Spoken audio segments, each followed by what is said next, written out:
Toolkit Instrumental. Yeah. Anti. AP.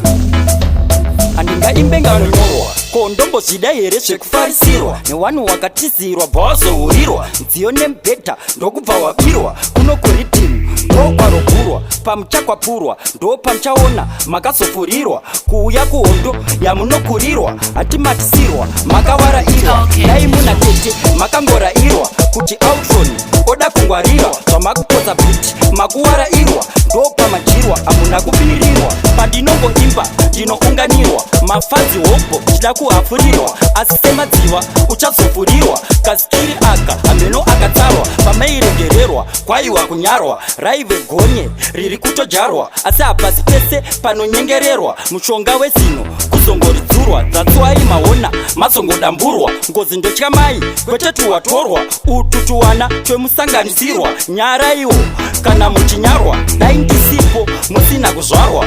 Ende zveshuwa kukura kurerwa. Taitowepo imimi muchibarwa. Ndombozvida here zvekuonererwa. Hondo idzi itai muchipurwa.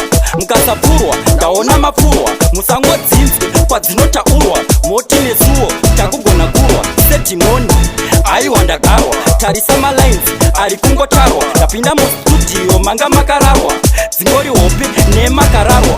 Padaimba ndokubva mafarwa.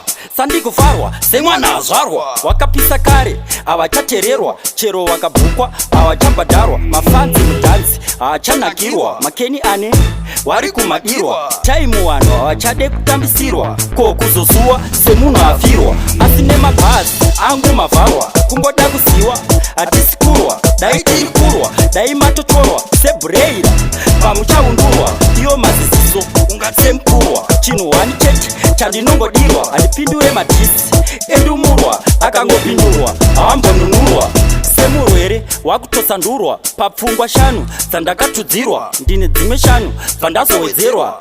Dzimwe shanu pandazokumbirwa. Ndokusara neshanu dzandakawengerwa. Ndava kutotya ko ndikabirwa. 2, 3 ndokubva dzatsarwa. Otumira dhilaira bvudzi ndichiti murudo apa ndichivharwa. Nemabhasi handizoperera. Ko ndine chipo ndakakomborerwa. Kana dziri nyora dzamakatemerwa. Apa sechibage muchangotsokonyorwa.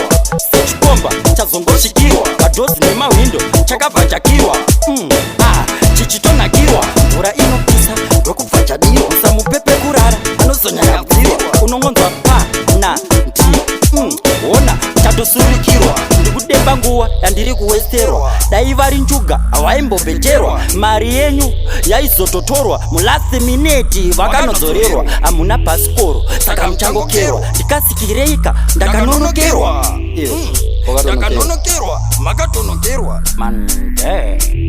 Toolkit Instrumentals.